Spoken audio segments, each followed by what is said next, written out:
This is KUGAN CASSIUS for IFL TV, proudly sponsored by Everlast. Delighted, as always, to be joined by Mr. Richard Riakphore, who, fresh, only about 2 or 3 days since his sensational win at the OVO Arena. 2 rounds, job done. It's good, man. It just shows that what we're doing is working. And now, just want to see what's next. What's next for me? I want to sit down with the team, and I just want to get back in. I know I've said this to you before, but do you feel like, not you're in a hurry, but these fights kind of need to happen now? I know we've spoken about kind of where you are in your career, but do you feel like now's the time where you need to be put in with and see exactly how good you are? Yeah, I think so. I feel I'm 32 now. I've had some decent tests, and we're trying to pick it up and raise the bar each and every single time. And I'm in my physical prime. The good thing about cruiserweights, is you can still be in your physical prime in your mid-30s, similar to heavyweight, because we don't throw as many shots as the lightweights. But and you need to be strong. But I think the time is now, and I think it will be interesting to kind of see, some of the outcomes of these matches at the top. Whether it's a Coley, whether it's Breeders, whether it's Marian, all the champions. And I feel like there's something special in the cruiserweight division, especially in the UK. So I feel like I'm carrying a flag. Because I'm willing to jump in the room with these guys to test myself. I see myself having nothing to lose. A conversation I had with a few people after the fight on Saturday, and including yourself off camera, about this whole situation, obviously, with Lawrence Ocampo. And I think one of the things I said to you is, like, as a fan, I'd love to see that fight between yourself and Ocampo. And I put it to the people I was talking to, and also yourself, about, if you're Lawrence Ocampo, does it make sense to fight you with what Lawrence is trying to do in his career? The last few conversations I've had with him, we know he wants to unify, but we also know he wants to make that step into the heavyweight division. So does a fight with you make sense for him now? What do you think about that? I think it's a very tricky one. Just remember, he's world champion. He's in a very, very good position. He can move up to heavyweight, and he would be pretty much mandatory because of the belt he's got with the WBO, which is how Usyk got his title shot. He can unify at the same time, and he's a big cruiserweight. He's as big as me, so it's definitely going to be hard for him to get down to cruiserweight, to the cruiserweight limit, and it takes a toll on him. So 100%, I know he's definitely thinking about unifying and then moving up to heavyweight. It only makes more sense. There's much more prize money there. There's more opportunities. He's done what he needed to do at cruiserweight, and to take somebody like me, very risky fight. What he's gonna get. It's one of them things where we have to sit down and really weigh it up. But I understand what he's trying to do, which is why I don't bother, pulling him out.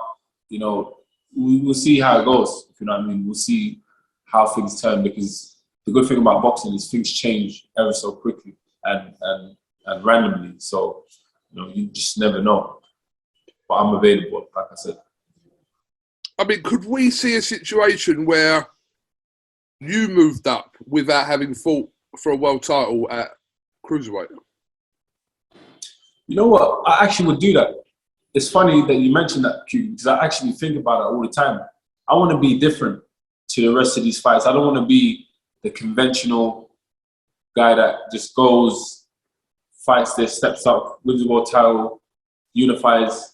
I'm the type of guy that I would actually go up at heavyweight, fight, come back down, but not put on too much weight, because I know, there's going to be some pros and cons, of course, of going and putting that much muscle on.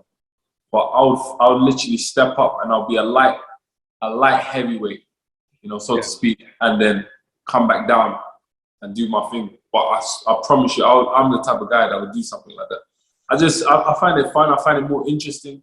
It's way more engaging. It's entertaining. I think it's engaging for the fans. So, this is an entertainment sport. Let's try to do different things and see how it goes. Why not? I think kind of from the outside, looking at your situation now, that if you spend too long chasing or trying to find that world title or cruiserweight and time passes, it doesn't happen. That's like almost like months wasted where you could have, if you decide to do that, whether it's yourself or Lawrence moving up into that heavyweight division, it opens up a whole new, not just the division, but obviously the financial element from everything. It changes from that one division. We know that. Yeah, 100%. And, you have to bear in mind we're prize fighters. This is what we do. We fight for prizes. So if we can get a bigger prize, making a step up, and we can actually compete at that level, it's not like we're going to be completely out of our depth where like we can't punch and we're just going to be trying to milk it. Like we actually have a chance to do well. We're going to be faster. We'll be a threat, to the division, 100%. And yeah, it makes a lot of sense. Like, what opponents do you think that you'd like to see me in there with? What, a cruiserweight? At heavyweight. Boy, that's again, the problem with you doing this now in the heavyweight division as well, right, is and something you obviously consider as well.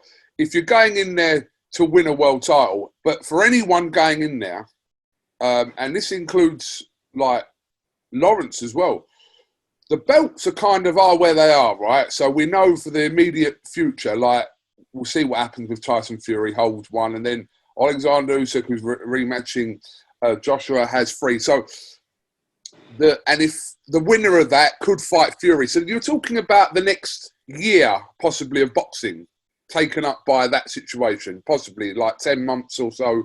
So if the goal is for you to go in there to try and win a world title at heavyweight, the waiting period before a shot comes or you becoming mandatory in one of the governing bodies could take some time. But if you're going in there just to have them big fights at heavyweights, there's loads of fights you could have at heavyweights. Who would be? Just tell me 2 opponents from yourself first of all that you think at heavyweight. I'm not saying a call out, by the way. Asking to call people out. 2 fights that you think, if you were to move up to heavyweight, that you would relish those opportunities. I think Andy Ruiz. What do you think about Andy Ruiz? I think that'd be a good fight. Andy Ruiz would be very interesting. Yes, he's fast, but I'm a cruiser. I'm coming up from cruiserweight, and I move my legs. I can box. He can definitely take shots, but you know how it goes. It's heavyweight. Anybody could get hit. Anybody could get hurt. I'm definitely not going to be there to be getting hit. Now I'm going to be moving. So I think that'll be a good fight. Somebody else mentioned that to me as well. Who else? There's some of these proper big ones where I know I'll definitely need to put on more mass, to take them. But thinking of, there's a lot of domestic heavyweights as well. There's a lot. Yeah, in the top 10. Because what I know is there's different tiers of heavyweights. There's like different levels, especially when it comes to the domestic. It's like, you get the, domestic, like lower domestic, then you get the medium, and then obviously the world. All AJ and this. But trust me, I think I'll do well, man. I think I'll do really well. What about a Daniel Dubois? Yeah, I think that'll be a good fight. 100%. That'll be a good fight. I didn't see his last fight,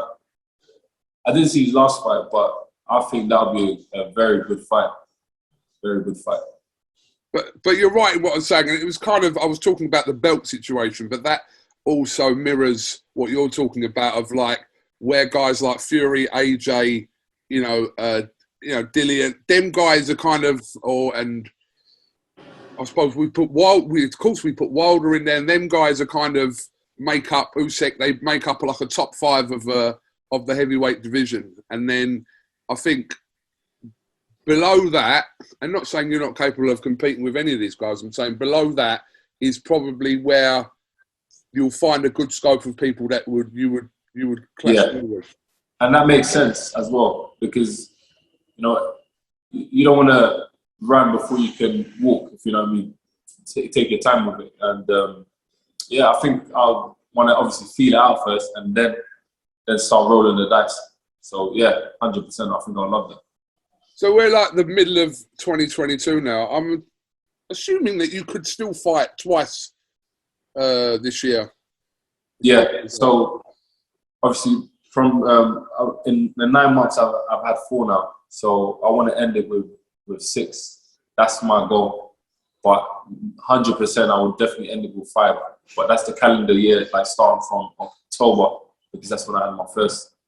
But of course, from this year, starting from January, I'll definitely have a good 2 or 3, at least two fights to end the year. Can I chuck a couple of names of you at cruiserweights? It'd be interesting as well to see. What about Masterneck? Yeah, that'd be a good fight. I'll definitely take that. I think we actually tried to make that a few times, my team. But obviously, Masterneck was in a better position than me, prior to now. And I guess I think he's chasing world title shots as well. But 100% I'll take Masterneck. In fact, Masterneck, I'll spar on Masterneck in my first, whilst I was 1-0. And I know I could do well, like really well, I guess. And I held my own. I've done some camps with him actually. I've gone to Poland to spar with him on 2 occasions, and he's a very nice guy. But it's business. And where would you stand on a rematch with Billum Smith? Yeah, I'll take that as well. I reckon I'll knock out Chris Billum Smith in the rematch. And plus, he's actually ranked high in the IBF as well. It's funny, man. We'll see how it goes, because then I saw some tweets from what's his name, Sauerland, and they're saying they're ready to take me. They want to do their business in what's it, Australia or something. I don't know where they go. Let me. I was going to come on to that. Let me just get this tweet up that Calla put out. 1 second. Let me get it out so I can word it. All right, hold on. We don't know actually who was tweeting out of Calla and Nisa, so it's joint account. Right, so his tweet said, "So Richard Riakphore, boxer and Sky Sports, are you really for real? Or is it a PR stunt with the Eliminator? Nowhere to run and certainly no place to hide. 3-time world champ, Ring Magazine champ, and World Boxing Super Series champ, Marius Breedis." Am I supposed to be scared? You know what I mean? You can mention all you want, like about the accolades. It is what it is. Everything looks great on paper. Everything looked great on paper with all my opponents I've faced so far, but we still came through. Look. And plus, you know what makes me laugh the most? Wasn't he calling out Coley, and they were supposed to make a unification match? And that just fizzled out. Like, why is it now everything's changed? Now you're ready to take Riakphore, the midnight train. Like, what changed? Like, how do I know you guys are even serious? You know what I mean? How do I know that's not a PR stunt? Because they came to the zone. He was dressed as Mario or Luigi, the Super Marios. And then he's calling out Jake Paul doing this track. Yeah, I mean, what the hell was going on? Like, seriously. Like, I saw them tweets and I didn't even bother to respond. True fighters are active. They're not playing those stunts like that. They're actually mixing it. It's clearly evident what they're trying to do. They're trying to get paydays. That's it. He's on his way out. He's about 37, and they're trying to get paydays. That's all it is. Listen, now it's time for the new era. The new era is it's me. It's me. That's what it is. It's me, and they're trying to latch on. They're trying to get on, but we'll see what's going on. We'll kind of have some conversations and see what's happening with that. But I've seen some of the tweets from the fans, and even people actually tipping me to beat him. And I think, yeah, like with these fights, a lot of people will be like, oh my gosh, like this guy is dangerous, Dave Usyk, you know, a lot of trouble and stuff like that. But it's these tasks that are really career defining. And once a fighter like me beats such a established fighter like Greedus, that's when people are gonna understand that. Listen, that's the man there. You know what I mean? So I would relish an opportunity. Yeah, I mean, just going back to what you're saying, I remember the time you were talking about, because there was an active call out to make this unification with Lawrence Ocampo from Bradis's team, and then I think a short while after that there was this kind of campaign for this Jake Paul fight. I mean, there was a tattoo he had done, etc. All this kind of stuff happened, right? So, but we will see Sauerland this week. They've got a show on this week, so we will see. So we will ask the questions of Sauerland in reference to what he's been tweeting and what everyone's been talking about. So please do, because I'm definitely gonna tune in for that interview, because that's it. I don't know, man. With them, it's like a game show. Honestly, it's a game show. I can't even take it seriously. And we'll be watching Jay Opataya and that defense of his title and see how he's performing. But the way he's looking and the way he's been conducting himself, I don't think he's, you know, you have to live the life for this game. You have to live the life. You have to, you know, I just don't see it. We'll see anyway how he performs. Okay. Well, Richard, listen, appreciate your time. Congratulations on a very good win on Saturday night. So yes, it's onwards and upwards for yourself, and yeah, it's good that you're getting kind of the recognition. You're headlining. The focus is around you. It's good to see all that stuff around you. Yeah, thanks, KUGAN, man, and you know, I appreciate the support. You know, you've seen me grow, going into fights where you're like, hey, the odds are stacked up against you, but look, respect for taking that fight. Respect for taking. I remember all the conversations that we had. And it's been a great journey, and I'm still, you know, working to reach my full potential. But I know I've got a lot in the locker that people haven't seen, because I just haven't needed to show it. But you know, time will tell. But thanks. No problem, Richard. Thank you for your time, and like I said, we'll catch up soon. When, yeah, obviously you've just recently fought, but you know, in the coming weeks and however long, when you're next out again, we'll definitely catch up. 100%. Let's do it. Top man. KUGAN CASSIUS here with Richard Riakphore for IFL TV. Thank you very much. Welcome, Team Everlast, to the Team Everlast Fitness app.